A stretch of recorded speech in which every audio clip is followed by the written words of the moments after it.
Do you ever hop into your raids and as you take your first few steps, you hear this? Oh, they're mauling. You hear that? Yep. They're killing They're them. doing the thing. They're doing the thing. So what? The What thing? exploit, the PvE exploit. You have to die 6 times to get a PvE lobby. It's an exploit. Oh my gosh. Yeah. Apparently, there's an ongoing exploit currently circulating around the ABI community, one where taking 6 intentional eliminations in lockdown lobbies somehow triggers a pity mechanic or a flawed SBMM system. The game assumes you're struggling so hard that it places you in non-tear filled maps, effectively turning a hardcore extraction shooter into a private PvE lobby. Hearing about this for the first time, it already screams exploit. And sure enough, like the vultures they are, players hopped on the bandwagon to take advantage of this unique bug. And I won't be a hypocrite and say this is bad or that you shouldn't do this, as I've showcased a similar exploit before in Lost Light. Besides, I'm not your mom, you can do whatever you want. I just refuse to partake in this because it reveals a much bigger issue within the community. Let's talk about it.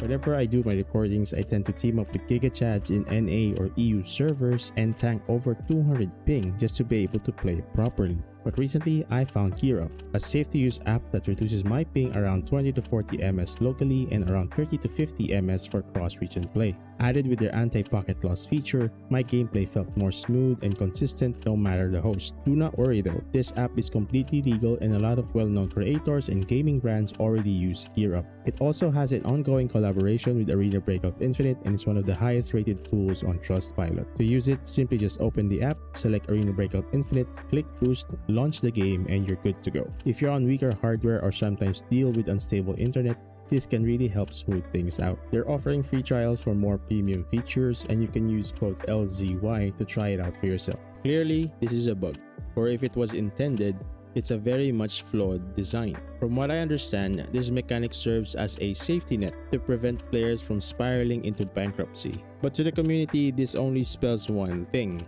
an infinite, risk-free money-making machine.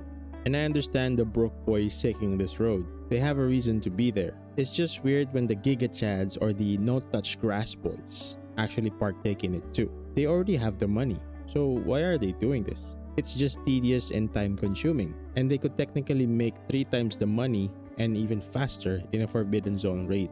So that's the question. Why do these juicers do it? It's really not about the cash. Maybe it's just about consistency. They're tired of the cycle. I'm done with this game. I'm quitting. Fuck. Let's go back to that. What? What? Spend 1.5 million to gear up, die to a bush rat. Go next, gear up 2 million loadout, die to thermals. Gear up again with a moto helmet and a samurai set, and you finally win. You find a couple of reds, but again you realize you only broke even on the losses that you took from the last 2 raids. For these sweats, the exploit isn't a poverty fix. It's a stress-free loot simulator. It's the only place in the game where they can actually roam freely as an operator without the constant psychological drain of losing a 2 million kit to someone they never saw coming. Everyone tells me that Forbidden Zone is where the real fun is. And reading what I just wrote on this script, fuck that, I'm staying in lockdown. Or better yet, get me back into normals. The truth is, these players are fed up with the gameplay loop. Maintaining a competitive mindset 24/7 is exhausting. You can't tell me that you enjoy being locked in every single second of the raid unless you're a former pro, and hell, even pros retire early to become streamers just to escape that pressure. So even if you're the top fragger, after a few hours, you don't really feel fulfilled. With all the cope in your head, you just feel like the game drained your sanity. Arena Breakout Infinite is designed too PvP heavy. The survival aspect has become secondary, and the environment isn't really a threat. If you take a different perspective of this, ABI feels like a team deathmatch mode with extra steps, and that's where the friction is being generated. The game feels like an engagement engine designed to keep you on a treadmill, rather than a world that you actually want to be part of. By using this exploit, these players are essentially fixing the game themselves. They are removing one thing they hate: the unpredictability, the punishing PvP, and to enjoy the things that they actually like. the gunplay, and the looting. Whether they admit it or not, they are currently adapting to a PVE mindset. No real players, mostly AI, and all the loot for yourself. And hey, if you're listening to this and you think I'm talking about you can deny it all you want, but you are now becoming a PVE enjoyer. And let me be the first to tell your big ego, there's nothing wrong with that. Extraction shooters have become stale because they think PvP is the only hook. But if you look at the extraction shooter landscape, there's a huge graveyard of dead extraction games. And we see some developers realize this and try kooky mechanics, outlandish designs, and some others take the safe road, PvE. It's a controlled environment with creative freedom to satisfy the player. I saw the proof of this myself. My channel was known for Lost Light before transitioning to ABI. Yet last Friday, I chose to livestream Incursion Red River.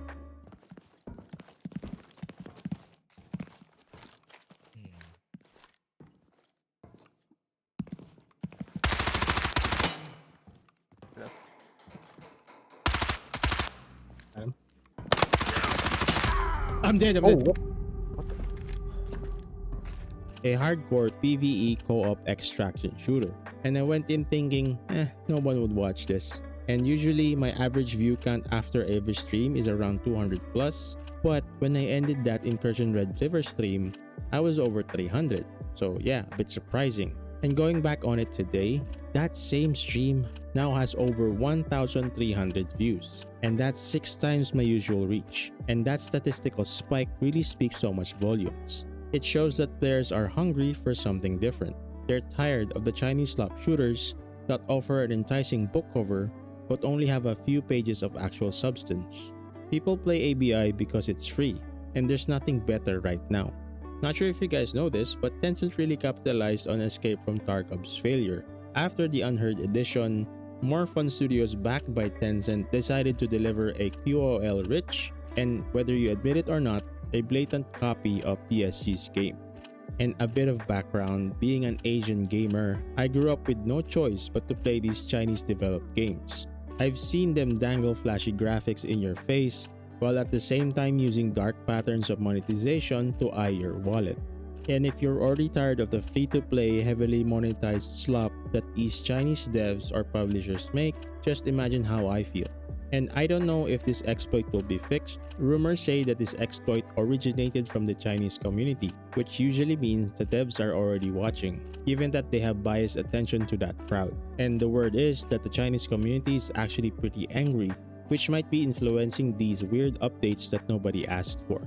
Anyway, those are my thoughts about the topic. What do you guys think? Have you tried the exploit? If not, why? And would you be open to a hardcore tactical game that was purely PvE? Do let me know in the comment section down below. If you enjoyed this video, please leave a like and subscribe. Thank you so much for watching, and I hope to see you guys in the next one.